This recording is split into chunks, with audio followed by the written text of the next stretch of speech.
நம்ம தமிழ்நாடு ஸ்டூடெண்ட்ஸ் எல்லாருமே ரொம்ப ஆவலா எதிர்பார்த்துட்டு இருந்த இந்த தமிழ்நாடு இன்ஜினியரிங் அட்மிஷன்ஸுக்கான நோட்டிஃபிகேஷன் இன்னைக்கு அஃபிஷியலாக சொல்லிட்டாங்க.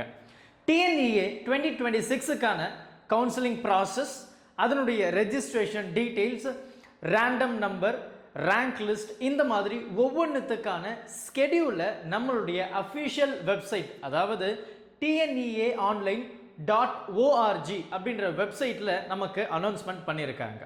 நீங்கள் டிஎன்இஏ 2026 அப்ளை பண்ண போகிறீங்க அப்படின்னா அப்ளை பண்ணுறதுக்கு முன்னாடி இந்த வீடியோவை கம்ப்ளீட்டாக பார்த்துருங்க. பிகாஸ் இதில் நான் பேசக்கூடிய விஷயங்கள் ரொம்ப முக்கியமான விஷயங்கள். இதில் எதனா ஒரு டாக்குமெண்ட் மிஸ் ஆனால் கூட உங்களுடைய அட்மிஷன் ப்ராசஸில் இருந்து உங்களுடைய கவுன்சிலிங் ப்ராசஸ் வரைக்கும் மிகப்பெரிய பிரச்சனையில் போய் முடிஞ்சிடும். ஸோ அதனால் இப்போ நான் சொல்லக்கூடிய இந்த டாக்குமெண்ட் லிஸ்ட்டை நீங்கள் அப்ளை பண்ணுறதுக்கு முன்னாடி தெளிவாக எடுத்து வச்சுக்கோங்க. ஒரு சின்ன ஜிஸ்ட் மாதிரி ரொம்ப முக்கியமான டேட்ஸ் என்ன கொடுத்துருக்காங்க அப்படின்றத நம்ம கவனிக்கணும்.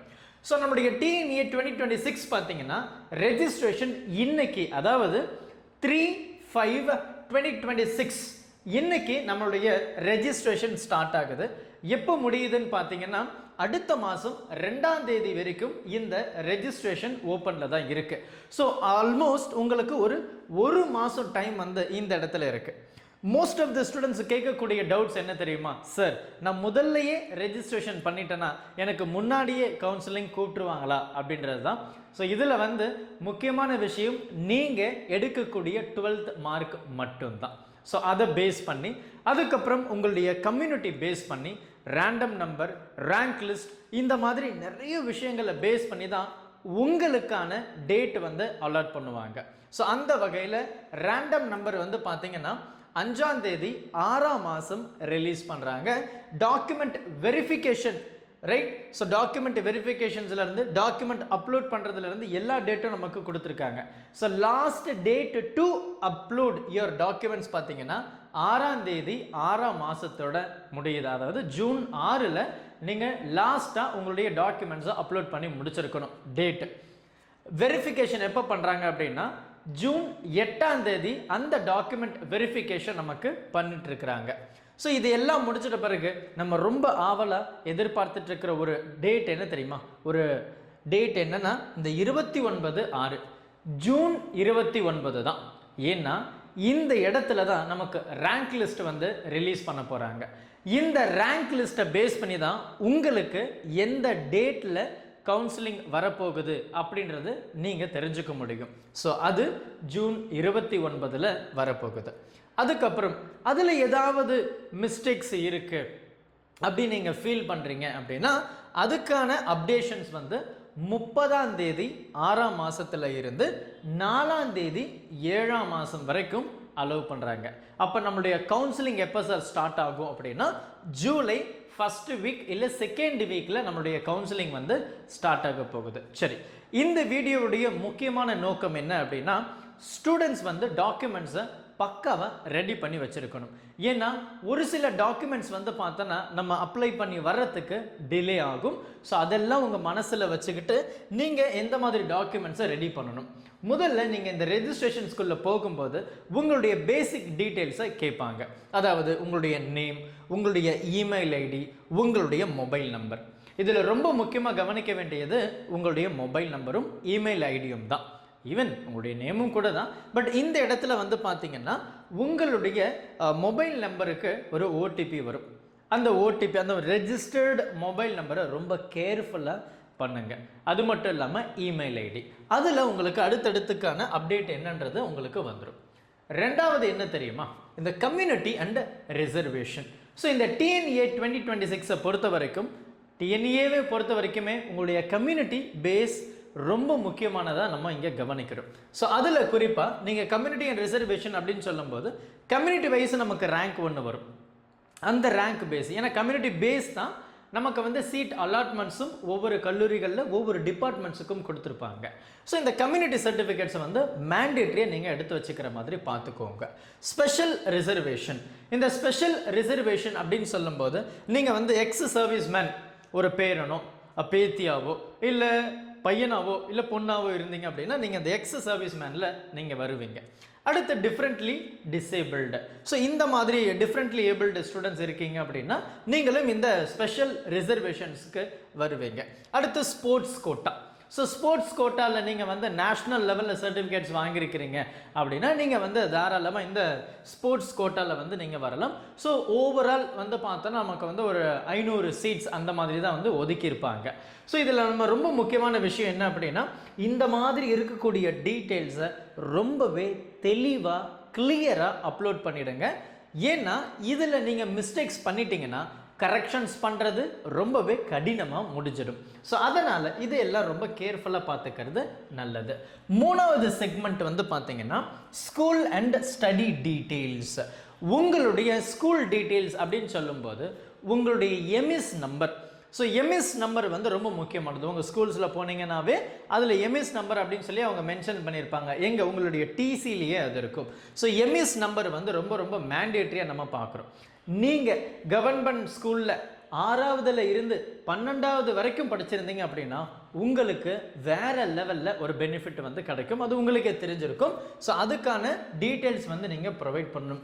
அதுவும் கவர்மெண்ட் ஸ்கூலாக நீங்கள் போனஃபைட் சர்டிஃபிகேட்டை கம்பல்சரி நீங்கள் ப்ரொவைட் பண்ணே ஆகணும். ஏன்னா இது எல்லாம் 7.5 ரிசர்வேஷன் கேட்டகரியில் வரக்கூடிய ஸ்டூடெண்ட்ஸ்.